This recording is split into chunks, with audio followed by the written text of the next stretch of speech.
네, 코로나19 피해가 확산되자 보험 제도를 연구하고 상품을 개발하는 보험 개발원이 나섰습니다. 코로나19와 같은 감염병으로 경제적 피해를 입었을 때 보상해주는 일종의 감염병 재산 손해보험을 만들겠다 이렇게 밝힌 건데요. 귀가 솔깃해지는 뉴스죠. 그래서 한번 직접 연결해서 좀 더 자세한 이야기 들어보도록 하겠습니다. 보험개발원 정책보험팀의 목진영 팀장 전화로 만나봅니다. 나와 계시죠? 네, 안녕하세요. 네, 안녕하세요. 보험개발원에 있는 목진영입니다. 네, 네. 초대해 주셔서 감사합니다. 아유, 무슨 말씀을요. 언제부터 그러니까 연구를 해오신 거예요? 어, 저희들은 이제 기존에 그 자연재해 같은 대재해 같은 경우를 네. 지금까지 쭉 한 15년부터 계속 해왔습니다. 네. 그래서 이번에는 감염병 같은 경우는 이번에 좀 시작을 또 해보려고 하고 있습니다. 그러니까 이제 그 태풍이나 이런 어떤 자연재해 때문에 농작물이 이렇게 이제 손해를 보면 그 피해를 보상해주는 보험이 있잖아요. 네, 그렇습니다. 그런 비슷한 개념이라고 이해를 하면 되는 거예요? 네, 그렇습니다. 이렇게 농작물 태풍이나 이런 것들도 자주 발생하는 일이 아니고 네. 가끔씩 일어나는데 그 규모가 워낙 크다 보니까 그렇죠. 이런 전염병과도 비슷한 성격이라고 생각이 됩니다. 예. 일단 그러면 좀 정리를 해야 될 게 보험이 생명보험이 있고 손해보험이 있지 않습니까? 네, 그렇습니다. 그러면 지금 그 보험 개발에서 이제 그 계속 개발 중인 것은 손해보험이라고 생각하면 되는 건가요? 예, 일종의 지금 생명보험 중에서는 이제 전염병에 대해서 보장이 되고 있습니다. 예, 예. 예를 들면 이렇게 말씀을 드리면 일단 치료비라든지 입원비 같은 경우는 국가에서 다 지원을 해주지 않습니까? 그렇죠, 그렇죠. 그렇기 때문에 이제 개인이 부담할 거는 없습니다. 그러니까 그거는 괜찮고 네. 또 사망보험 같은 경우도 감염병으로 사망을 하게 되는 경우에는 생명보험이나 손해보험에서 사망보험금을 지불을 합니다. 네. 그래서 이제 보험이 이제 커버가 되고 있는 거죠. 알겠습니다. 네. 자, 그럼 이제 손해보험이라고 이제 이해를 하고 좀 질문을 좀 드려야 될 것 같은데요. 일단 이 점부터 좀 질문을 드려야 될 것 같은데 이게 가능한 거예요? 왜냐하면 네네. 이 감염병이 한 명 터지면 이게 이제 그 피해가 거의 전방위적으로 무차별적으로 확산이 되잖아요. 이런 상태에서 그렇습니다. 과연 보험사가 감당을 할 수 있을까부터가 좀 궁금한데요. 가능한 겁니까? 네, 그거는 이제 상품을 어떻게 구성하는가에 따라서 조금 이제 감당을 할 수 있는 방식으로 구성을 좀 해야 되겠고요. 그렇죠. 그래서 연구가 필요하긴 하죠. 예, 네, 예, 그렇죠. 예, 그리고 또 어느 정도 부담이 되더라도 예. 보험에는 또 재보험이라는 것이 있습니다. 네, 그렇죠.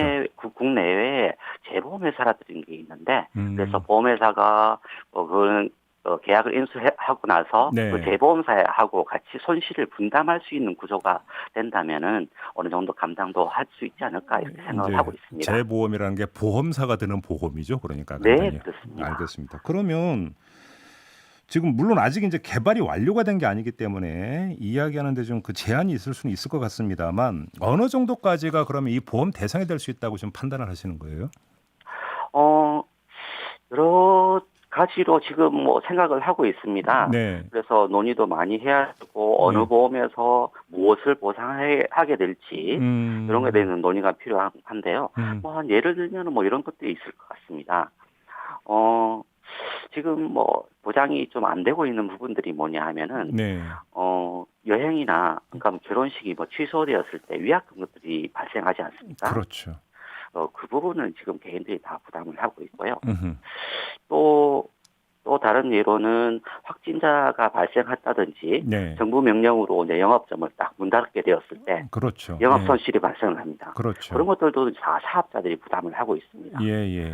뭐 그래서 그러한 부분들을 좀 보장을 할 수 있는 것이 되지 않을까 이렇게 생각을 하고 있습니다. 그러면 예를 그러니까 들어서 요 보험 같은 경우 PC방이라든지 이런 데 같은 경우는 아예 이제 그 영업이 금지가 됐잖아요. 네, 맞습니다. 정부 정책에 따라서. 그러면 이런 어떤 업종의 이제 사장님 같은 경우는 이제 보험에 만약에 가입이 돼 있다라면 그동안의 손실에 대해서 이제 보험으로 이제 그 받을 수 있다. 이런 개념으로 이해를 하면 되는 건가요?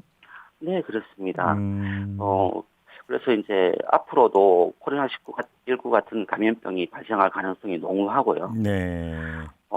또 새로이 그렇게 다시 그런 경우를 겪게 된다 그러면은 보험으로 다소나마 해결할 수 있는 것으로 생각할 수가 있습니다. 그러면 하여간 뭐 궁금한 거 한번 그냥 마구 던져보겠습니다. 좀 답변을 좀 부탁드리겠는데 그러면 네. 예를 들어서 영업 금지가 된 게 아니라 네. 계속 영업은 해왔지만 매출이 뚝 떨어지는 경우가 있잖아요. 네네네. 이런 경우도 그러면 이게 보험에 가입해서 그러니까 보험금을 받을 수 있을까요? 글쎄요, 그거는 조금 많은 검토한 논의가 좀 필요할 것 같은데요. 예. 손실 만약에 이제 아마도 음. 영업 매출이 줄어들어서 예. 한 것은 조금 그럴 것 같고요. 예. 사회 전체적으로 수요가 줄어서 된 거기 때문에 좀 어려울 것 같은데, 아. 만약에 우리 매장에 확진자가 다녀가서 예. 매장을 문닫는다든지 이런 음. 직접적인 원인들이 발생을 해야 되지 않을까 싶습니다. 아, 그럼 그리고 또한 예. 예. 예를 들면 국가가 전체적으로 음. 다 문 닫아라, 음음. 유시방 다 문 닫아라, 음. 라는 어떤 구체적인 어떤 명령들, 네. 이런 구체적인 어떤 사건들이 발생을 했을 때 아. 보상을 하게 되지 않을까 생각이 쉽게 됩니다. 하면 이제 해석의 여지가 거의 없이 누가 보더라도 이거는 코로나로 인해서 확실하게 영업적 타격을 받았다고 그러니까 이렇게 확인되는 네네. 경우에 한해서 이제 그러니까 이제 보험금이 지급이 된다 이렇게 이해를 해야 된다는 예, 말씀이신데 그래야 되겠죠. 그러겠죠? 예. 그렇지 않고 보상을 하게 된다 그러면 그 기준이 너무 모호하기 때문에 네. 소비자라든지 보험회사라든지 분쟁도 많이 발생할 수 있는 소지가 있을 것으로 그러면 예를 생각이 들어서 이제 됩니다. 그 장사를 하시는 사장님 말고 직장인 입장에서 그러니까 네, 감염병 해가지고 예를 들어서 이제 직장인 그 일시적으로 휴직을 한다든지 내지 업무 네, 시간을 줄여가지고 임금이 많이 줄어드는 경우 있지 않습니까? 그럼 이런 네네. 경우도 혹시 보험 가입이 가능해서 보험금을 탈 수 있을까요? 그거는 이제 산재보험이라든지, 실업보험이라든지, 네. 이런 쪽에 조금 가능할 것 같은데요. 예. 일단은 저희들 같은 경우는, 직접적인 원인으로 해서, 음. 손실이 발생하는 부분들이 좀 돼야 되지 않을까 이런 생각을 하고 있습니다. 아니 그러니까 예를 들어서 해직당한 경우는 그런 당연히 실업급여를 받는데 그러니까 제가 네네. 이제 드리는 질문은 해직 상태가 아니라 어떤 뭐 이제 그 근무를 어떤 다시 조정을 하면서 월급이 그러니까 그 한시적으로 깎이고 이런 경우가 있는데 이런 거는 그러면 보험에는 해당이 안 된다라는 걸로 이해를 해야 되는 거고요. 지금 그까지는 생각을 아직 못하고 있습니다. 아, 네. 그래요? 그러면 네네. 지금 이제 그 보험 개발에서 이제 그 개발 중인 것은 누가 보더라도 이제 딱 떨어지는 경우 우리가 흔히 이야기하는 네네. 이런 네네. 경우로 한정이 된다고 보면 되는 거겠네요. 그러면 그래야지 보험이 운영이 될 수가 있을 것 같거든요. 그러면 그 팀장님 여기서 이제 우리가 하나 분명히 좀 갈라야 되는 부분이 있을 것 같은데요. 자, 그 감염병으로 인해서 국가의 정책으로 영업이 금지되는 경우라고 한다면 네. 그 어떤 손실의 보전은 사실은 어찌 본다면 국가가 먼저 해주는 게 사실은 맞지 않느냐 이런 이야기가 아, 또 따라 나올 수 있지 않습니까? 그러면? 네, 맞습니다. 그래서 일각에서 그런 이야기들이 좀 나오고 있습니다. 네, 국가가 보험료를 부담을 한다든지, 예, 안 그러면은 보험사가 먼저 인수하고 손해가 너무 컸을 때 아까 말씀하셨던 재보험 있지 않습니까? 네, 재보험자의 역할을 국가가 좀 해줘야 되지 않겠느냐? 라는 의견도 지금 나오고 있는데요. 그러니까요. 아직까지 거기에 대해서 구체적으로 논의가 진전된 바는 없는 것으로 알고 예, 있습니다. 일단 보험 개발원에서 이 보험 상품을 개발하려는 취지는 충분히 이해를 하겠는데요. 다만 네, 좀 하나 갈라야 되는 부분은 그렇게 딱 떨어지는 경우라고 한다면 네. 이런 어떤 재난 지원 내지 구제의 어떤 국가적 책임이 흔히 하는 민영화되는 경우로도 이게 이해가 될 수 있는 것 아니냐 해서 한번 좀 질문을 드려보는 건데요. 네네네. 그래서 이제 그 논의가 좀 있는 것이고, 네, 일단은 저희들이 먼저 생각해야 될 것은, 네, 그런 감염병이라든지 발생을 했을 때 예, 보상을 한다고 하면 음흠. 보험료를 제대로 계산할 수 있느냐라는 그렇죠. 문제가 먼저 좀 제도가 됩니다. 지금 1719님도 보험료는 어느 정도인가라고 질문을 주셨는데 이게 이제 그 보험사에서 이제 매달 그러면 떼가는 보험료를 어떻게 그러니까 책정하느냐 그 기준 잡기도 이게 쉽지가 않을 것 같은데요. 네, 맞습니다. 그래서 지금까지 이렇게 감염병에 대해서 보장하는 내용이 좀 없었던 이유 중에 하나가, 예, 보험 같은 경우는 보험료 계산에 과거 통계를 많이 사용을 해왔습니다. 그렇죠. 그런데 일본 같은 경우 통계가 없기 때문에 보험료를 어, 얼마를 받아야 되는지 예, 잘 모르겠거든요. 그래서 예, 보험사들이 불안한 것도 있고 음, 해서 저희 보험개발에서 전염 감염병 위험 평가 모델을 만들어서 어, 그래서 보험료를 얼만큼 받아야 될지를 계산을 좀 해보는 사전 작업을 먼저 시행을 하고 있습니다. 혹시 보험사 반응을 좀 체크를 해보셨어요? 보험사는 반응이 뭐 어떻게 나오던가요? 약간 좀 불안해하는 부분들도 많이 있죠. 네.